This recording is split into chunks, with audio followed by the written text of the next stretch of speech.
Well, Chris Thomas, I really have to appreciate what you're doing so much. I mean, to me, you're a real hero in life. Maybe it's because you're Brazilian. I don't know, but it is to.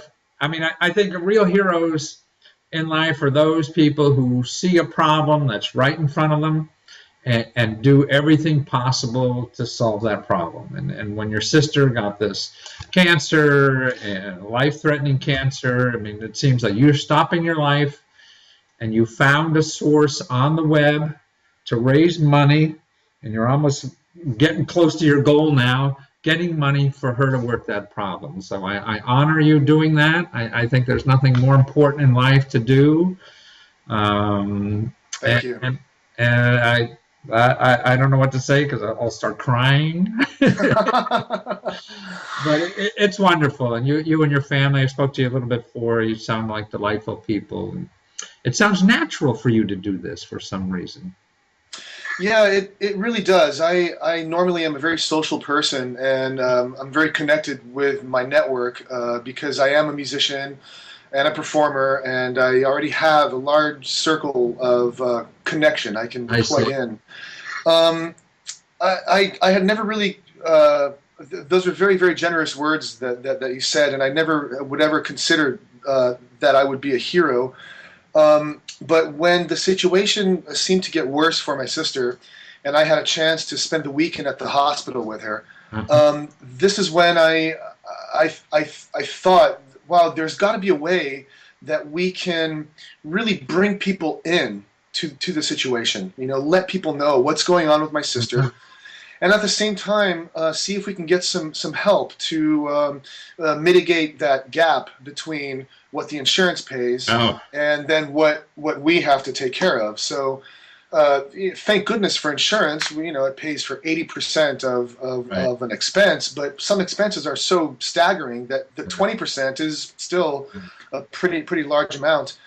So I went on the web and I started to research platforms for this kind of mechanism of support. So you knew about crowdfunding instinctively and started looking, or what? Yeah, absolutely. I was familiar with crowdfunding. In my own. You're from San Francisco, that's right. Yeah, and I live, in that 50-mile radius where all innovation and technology and venture capital is happening. So of course I was familiar with concepts such as Kickstarter, and I knew that there had to be those kinds of mechanisms for something that was not necessarily a creative project. Right. Right. The guidelines for Kickstarter did not really cover what we needed. But I was really surprised and pleased to find out that there are other platforms, and in this case we used one named Give Forward. Right. I believe they're based out of Chicago, and basically it's a platform to help families mitigate that gap of cost. Was it difficult to set it up on Give Forward, or what? I don't think so, Matthew. I think it was actually rather easy. They have a very, very simple interface, and it's quite easy to understand, even for the layperson, I think. And I really like the way it looks. They give you you get to put a beautiful picture of your loved one right there, and it gives you a dashboard number and a little graphic of where you are in relation to your goal. I see. You're like almost 75% there already, right? That's mind blowing for me because I think we covered about 40% in the first week, and the response was greater than I could have ever hoped or imagined. The thing about this platform, it really allowed us to go out to the world and ask for help. It's something that we're not always accustomed to doing, especially living in America. But the act of asking for help is in my opinion, a very courageous thing. And it really allows others the opportunity to meet you and to know that you need help, and it gives them the chance to give to you.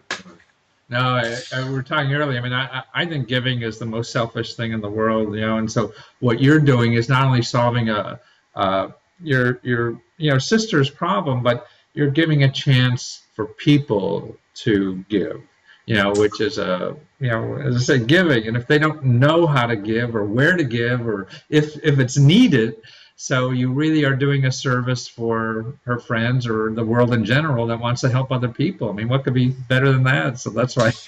I mean, it's the the money is one thing, Matthew, but I think what's bigger than that is just the ability to reel all her loved ones Yeah. in to a common virtual space where they can receive information, see pictures, Yeah. and give $10, $100, $1,000.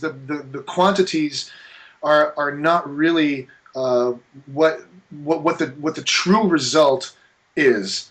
The true result to us and the real magic is suddenly we have 300 people who are now creating a Right. mobilization. There's a connection between all these people Yeah. around the planet to benefit my sister, and I Wow. think that is something that you can't buy. You cannot buy Well, that. it must be for her, the patient. I mean, to see that happening in her name must be lifting and give her strength just to see that happening. Seeing 300 people wish her well like that, or And not only family and friends, yeah, but strangers. strength. Wow. That I mean, suddenly you see a stranger donating $10, Yeah. $20. It's not the amount of money. It's Right. really that someone, Right. cared enough to reach out and contact us and say, "I was touched by your story." Yeah.